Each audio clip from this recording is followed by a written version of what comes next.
capítulo 8. Nós vamos falar a história de uma mulher que eu acho assim tremenda essa história. Porque quando eu olho essa história, eu olho além do que aparentemente uma atitude de coragem.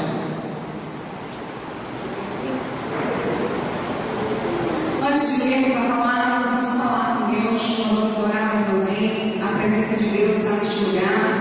E neste momento nós vamos pedir que o Senhor possa estar me cobrindo com o sangue dele, que seja dissipado todo o poder das trevas.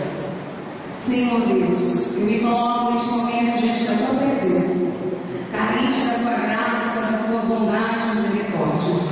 Espírito Santo, toma minha mente cativa a ti, toma os meus lábios, usa-me nessa noite, segundo o poder que, ó Deus, opera no nome de Jesus.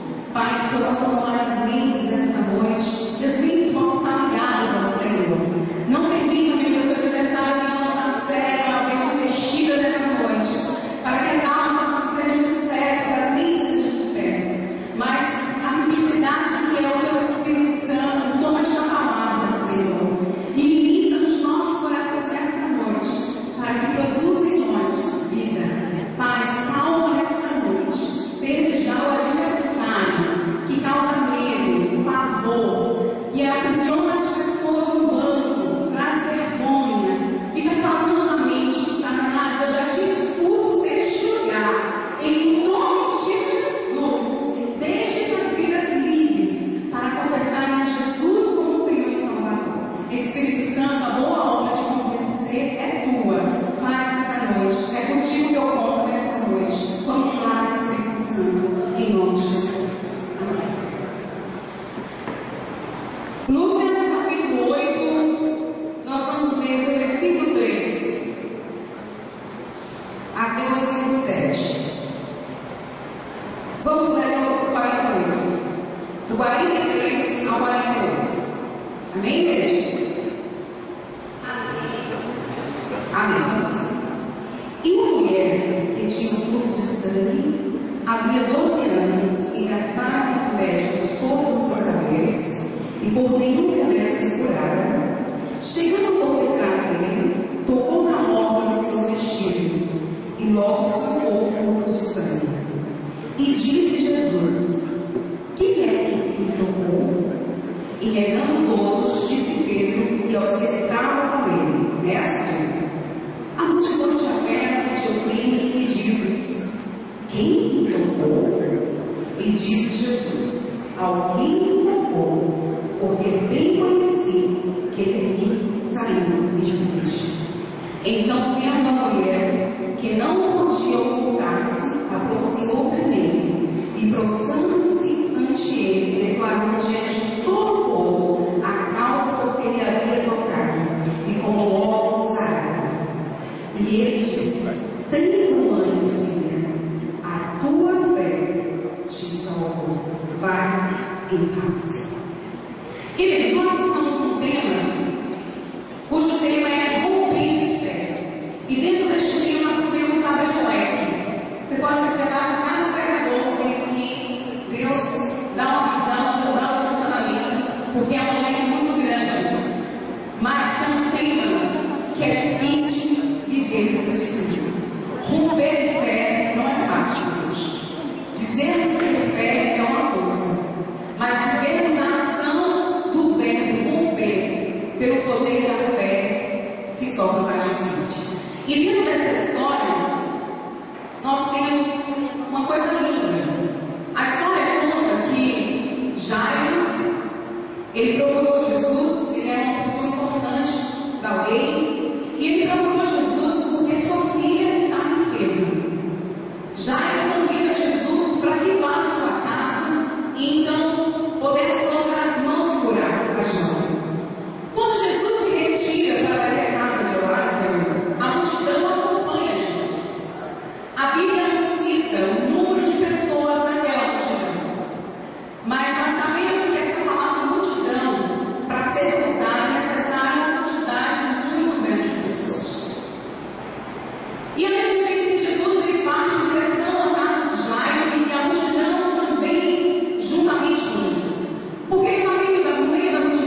que essa mulher, ela foi envolvida. A Bíblia nos diz que onde Jesus passava, a fama de Jesus repercutia. Aonde Jesus passava, anunciava-se entre a multidão, a própria multidão vai falando com o outro: olha, o Nazareno está aqui, o Messias está aqui, Jesus está aqui. E essa fama, essa notícia chegou a essa mulher. E essa mulher chegou nessa notícia a possibilidade de mudança. Ela tomou uma atitude para que a sua história fosse mudada. E analisando essa história, eu pude tirar aqui 6 pontos que eu achei interessantes dentro da história dessa mulher. O primeiro que eu trago para vocês é que ela decidiu mudar de vida. Ela tomou uma atitude em romper com a sua dor. Quando ela tomou uma atitude de Jesus, ela tomou uma atitude de romper com a sua dor. 2. Ela decidiu mudar de vida. 2. Ela chegou por trás.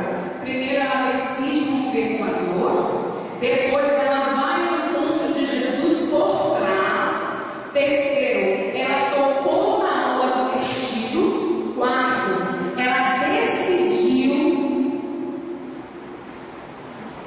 Ela decidiu parar de se esconder de Jesus.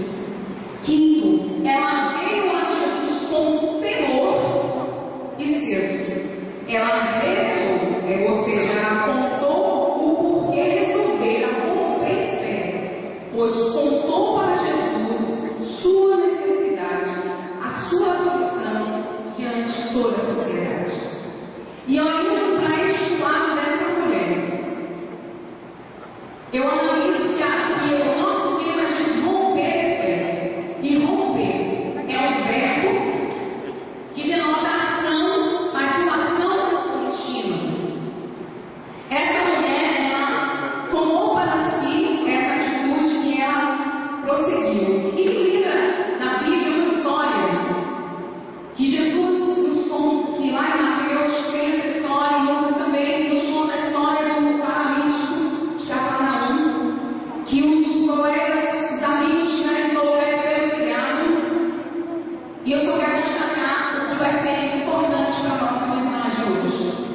Quando Jesus se depara com aquele homem, Jesus dá uma ordem: toma a tua cama e anda.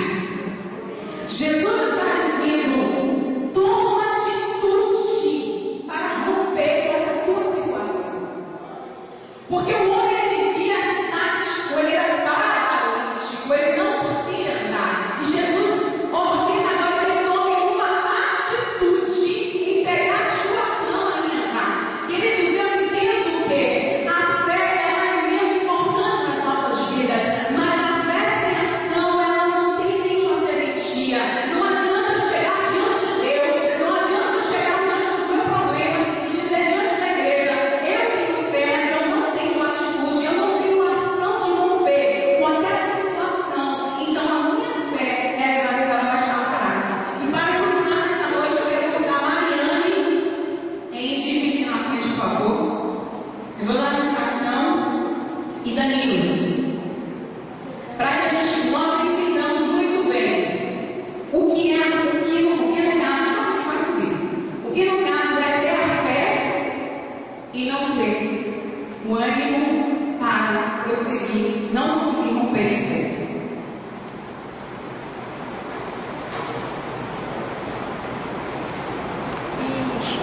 Aqui está todo mundo o quê, né?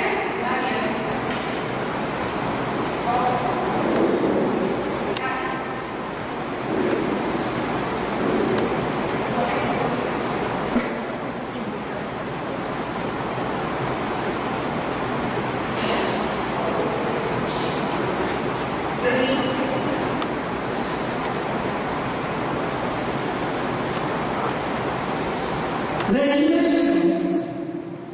Jesus estava de costas. Jesus estava andando. Faz de conta que ele está andando. E eu quero mostrar para vocês essa noite: eu sou a mulher do fluxo de sangue. A Bíblia diz que a mulher se deparou diante de uma multidão.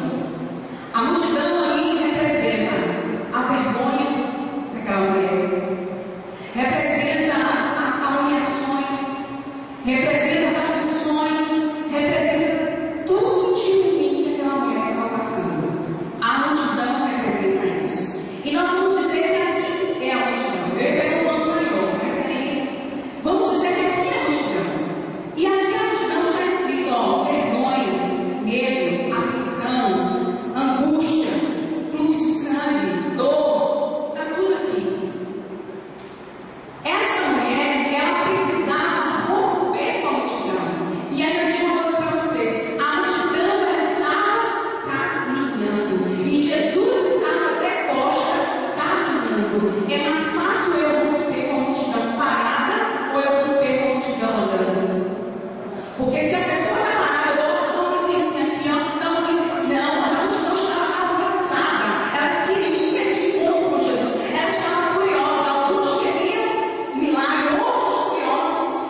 tesoura.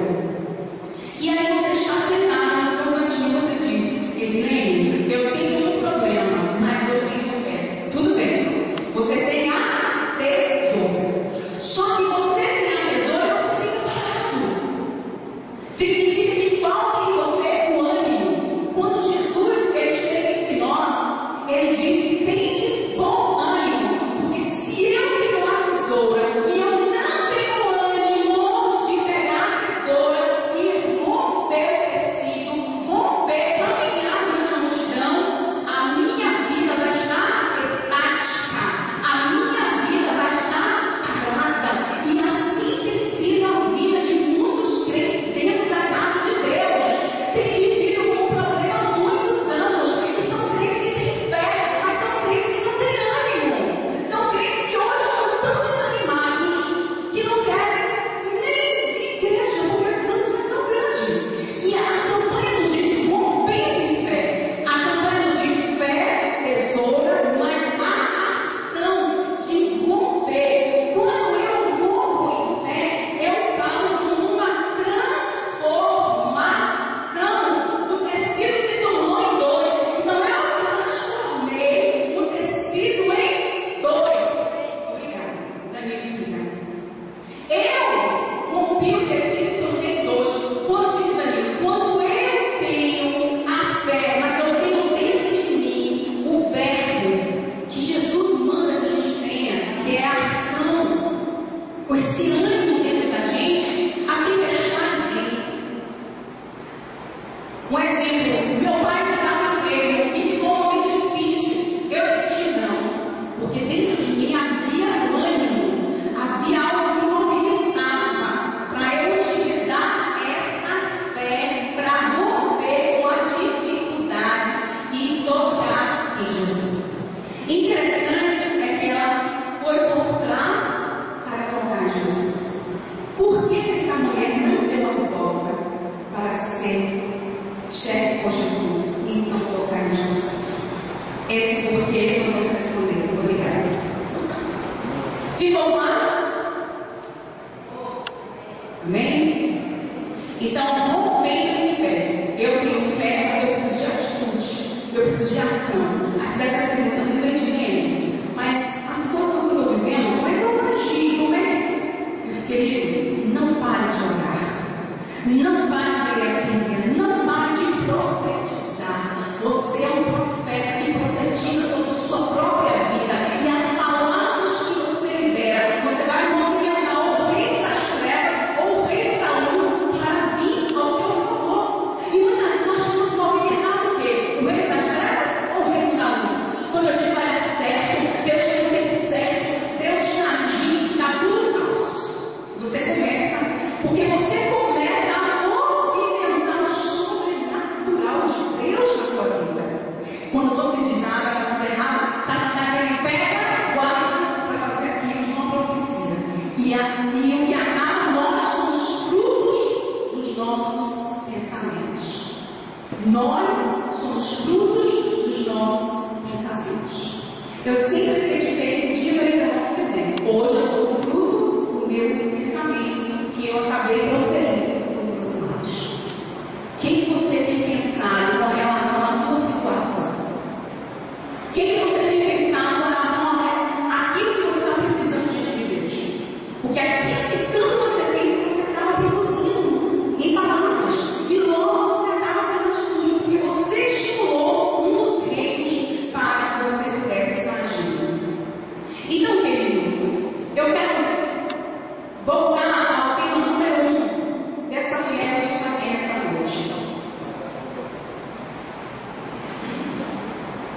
Que é ela decidiu mudar de vida. Ela tomou atitude em romper com a sua dor. Será que muitas vezes nós que estamos acomodados com a vida que nós temos vivido? Nunca devemos estar acomodados. Quando eu me acomodo com a situação que eu estou vivendo, eu pego a tesoura que me dá pelo Espírito Santo, que é a fé, e guardo a tesoura. Só que a tesoura, Deus nos deu, Deus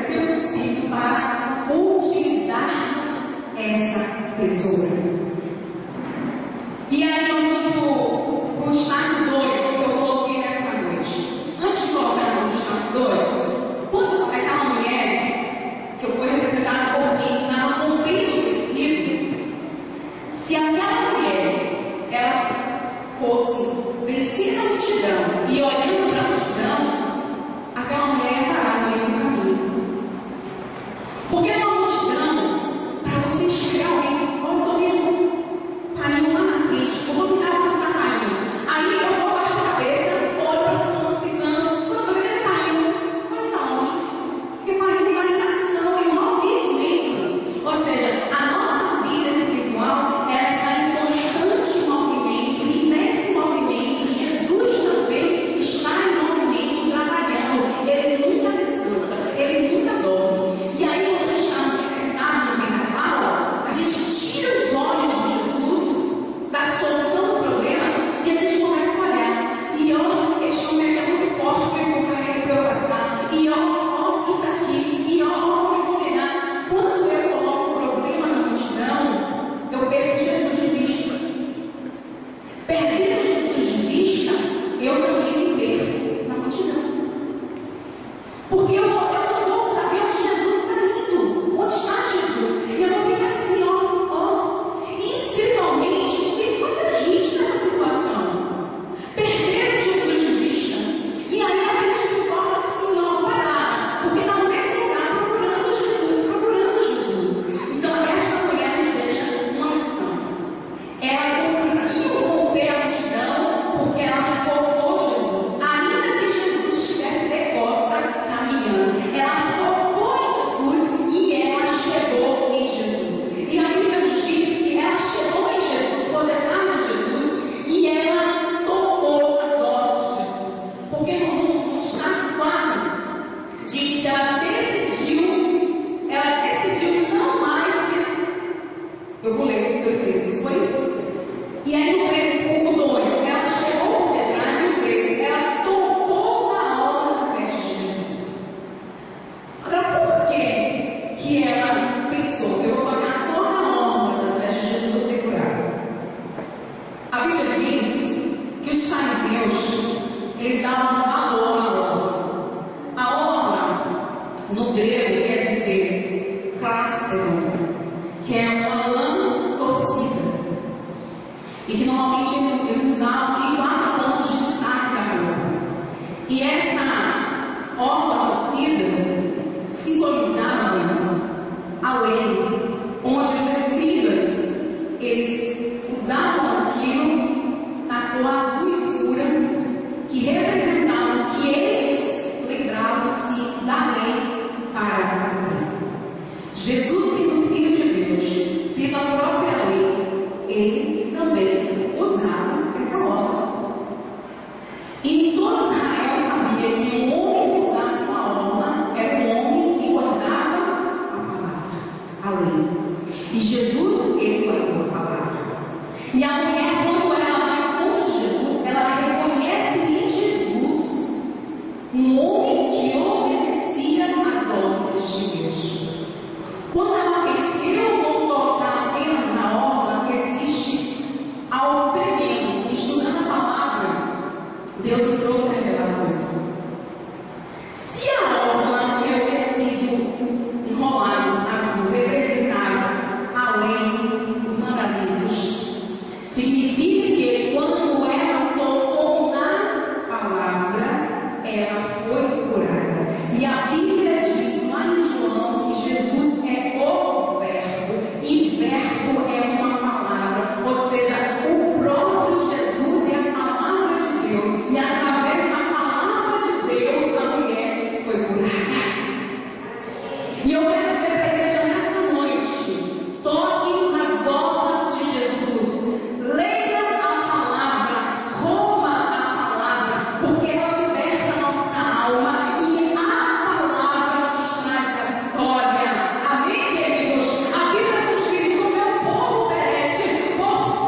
Aleluia! E esses dons do Espírito é que nos adorna, é que nos ajuda, queridos, a deixar claro tudo aquilo que enfeia a noiva. O que enfeia a noiva? A falta de crença em Deus, a mentira, o engano, a pornografia. Então os frutos, eles servem para que este caráter seja moldado e aí, no dia que o noivo chegar, nós teremos a semelhança do noivo. Então, o ornamento dado através do Espírito Santo de Deus. Quando lá em Salmos 23 diz: venha a nós, o que está dizendo, Senhor, venha a nós, os teus atributos. Então o Espírito Santo, o amigo do noivo, ele trabalha constantemente para que nós sejamos adornados, para que a semelhança do caráter de Deus se encontre em nós. E sendo esta semelhança em nós, é quando o noivo virá e encontrará suas vestes limpas, purificadas, alvas. Então é o Espírito Santo de Deus que trabalha em nós, produzindo constantemente essa fé. Mas essa fé que nos denota a ação, querido, porque a Bíblia nos diz que Deus não nos dá a aflição acima do que deveríamos suportar. As aflições, elas servem exatamente para o Senhor tirar as caixas em nós, para tirar os espinhos, as manchas que existem na nossa roupa. E aí a gente não entende.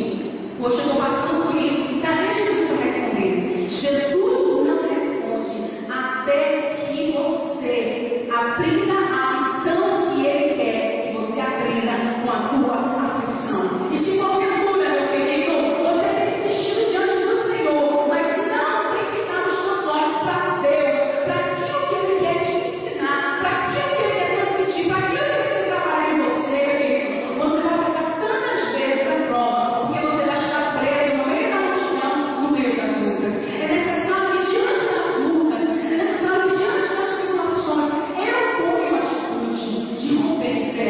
Mas eu só posso tomar essa atitude quando eu entender que Deus está querendo me gerar algo dentro de mim. Senhor, mete o pisou no meu pé. O Senhor quer me ensinar o que é com isso. Aí o Espírito vai dizer: humildade. Senhor, minha filha, meu Deus, não muda seu jeito. Só quer ensinar o que é com isso. Perseverança. É necessário parar para ouvir o que o Senhor está dizendo diante do final e ter a certeza de que Ele é conosco e que nós nunca estamos sós. Então, quando aquela mulher ela decide tocar na obra de Jesus, porque ela reconheceu em Jesus uma entidade, um homem de Deus, um homem que guardava a palavra, e pela palavra ela foi liberta. Quando a gente vê no destaque 5, que eu deixei aqui, diz: ela veio a Jesus com temor. Na verdade, meu querido, quando aquela mulher ela decidiu ir a Jesus e tocar Jesus por trás, é porque na sua mente só estava focado em receber o milagre de ser curada da condição. Ela não queria ser vista pelo Mestre. Ela não queria ser vista testemunha. Então ela toca e sai. Quando ela sai, ela toma surpresa. Porque Jesus pergunta: quem me tocou? Será que Jesus não sabia quem era aquela mulher? Será que Jesus não sabia qual o problema daquela mulher que tinha 12 anos? Jesus sabia.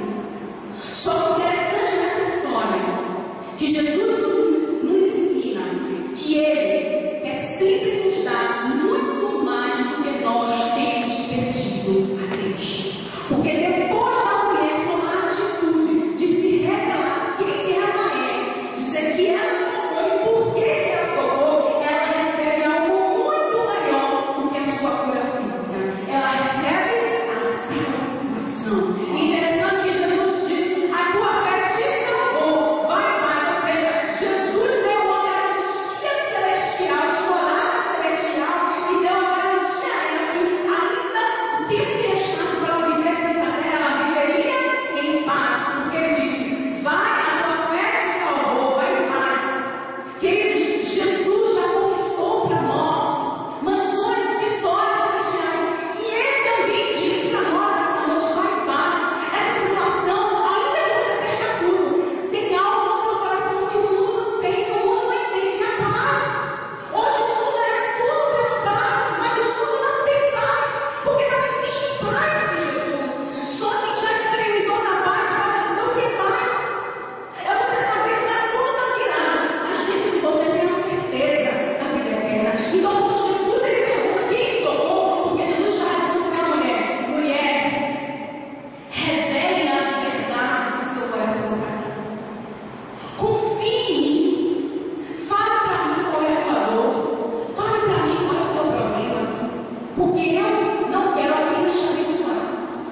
Os 12 anos de luta gerou para aquela mulher um título, filha de Deus.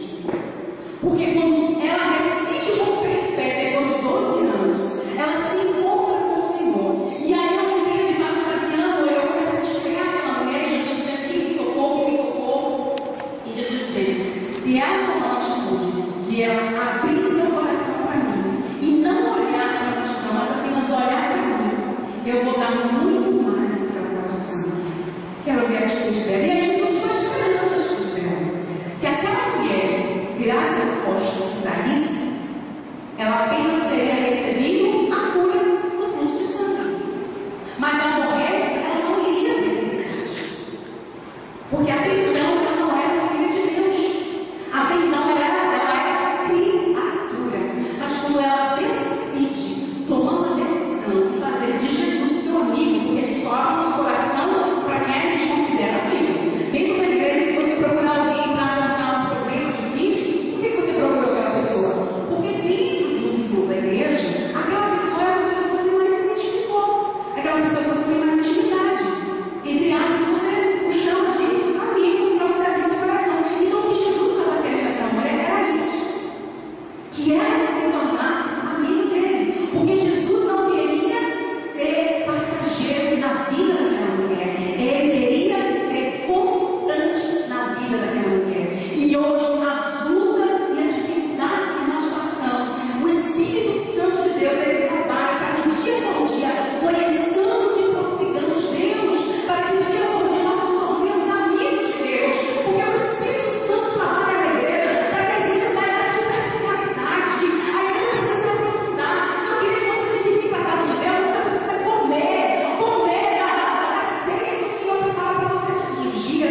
Deus também tem mais assim, porque existe a vontade plena e a permissiva de Deus.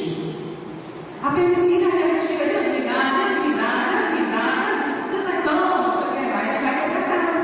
Então a gente acaba que nós não somos felizes com o milagre que a gente alcançou de Deus. Então, a luta, a prova é difícil sim, mas o Espírito Santo está trabalhando para nos ensinar a vencermos, a rompermos em fé, porque romper em fé, eu vou causar uma transformação na minha vida. O milagre ele sempre vem